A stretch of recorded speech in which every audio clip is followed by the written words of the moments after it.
नमस्कार, मैं दीक्षा सोनी। कृषि न्यूज में आपका स्वागत है। आइए नजर डालते हैं आज की कृषि से जुड़ी सबसे बड़ी खबरों पर। मध्य प्रदेश में खाद की किल्लत लगातार जारी है। कुछ लोग इसका फायदा उठाकर कालाबाजारी कर रहे हैं। इस बीच कृषि मंत्री कमल पटेल के निर्देश पर कृषि राजस्व और पुलिस विभाग की संयुक्त टीम ने खाद माफिया के यहाँ छापेमारी की, जहां इफ्को यूरिया गैर कानूनी तरीके से बेचा जा रहा था, जिसके बाद एफआईआर दर्ज कर यूरिया के 167 बैग जब्त किए गए। केंद्रीय गृह एवं सहकारिता मंत्री अमित शाह ने गुजरात के गांधीनगर में अमूल फेड डेयरी के आधुनिकतम सुविधाओं से युक्त 150 मीट्रिक टन प्रतिदिन क्षमता वाले मिल्क पाउडर प्लांट की शुरुआत की। बता दें, इसमें butter plant, packaging film plant और ऑटोमेटिक रोबोट स्टोरेज भी है। साथ ही शाह ने अमूल का दूध सप्लाई करने वाली प्रगतिशील महिलाओं को भी सम्मानित किया।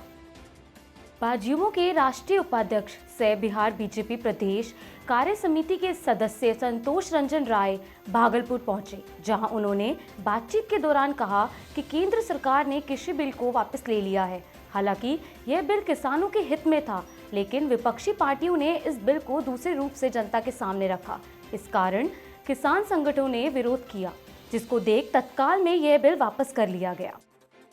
खेतों में हाड़ तोड़ मेहनत करने वाले किसान अब गंगा गोमती के संरक्षण में भी अपनी भूमिका निभाएंगे। इतना ही नहीं, लखनऊ के तटीय इलाकों में पौधारोपण करने के साथ ही खेती के आधुनिक संसाधनों का प्रयोग कर गोमती मैया को संरक्षित करने के उनके प्रयास में अधिकारी और स्वयंसेवी संस्थाएं भी मदद करेंगी।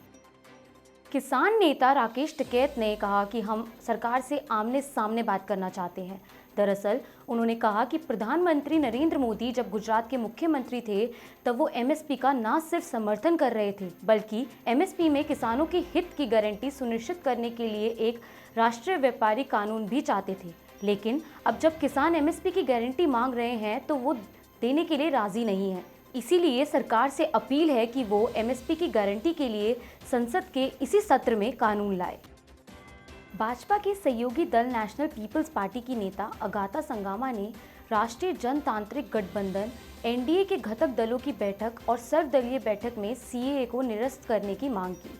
साथ ही उन्होंने कहा, क्योंकि कृषि कानून रद्द कर दिए गए हैं, जो कि किसानों के हित को ध्यान में रखकर किया गया, इसीलिए मैंने सरकार से लोगों की इसी तरह की भावनाओं को ध्यान में रखकर सीएए को रद्द करने का आग्रह किया है। अमारा मदर नेचर फाइनेस्ट, जो ऑर्गेनिक ऑयल के साथ ऑर्गेनिक एप्पल साइडर विनेगर में स्पेशलाइज्ड है, दरअसल ये कंपनी मार्केट में अपने तरह तरह के नए प्रोडक्ट्स लॉन्च करती रहती है। ऐसे ही कुछ अन्य प्रोडक्ट्स के बारे में कंपनी के डायरेक्टर अमनदीप सिंह ने कृषि जागरण को क्या कुछ कहा, आइए जानते हैं।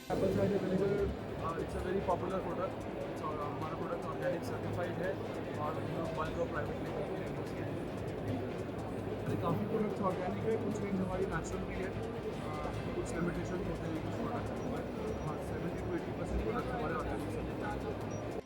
अगले 24 घंटे में आंध्र प्रदेश, तमिलनाडु और लक्षद्वीप के कुछ हिस्सों में भारी बारिश होने की संभावना है।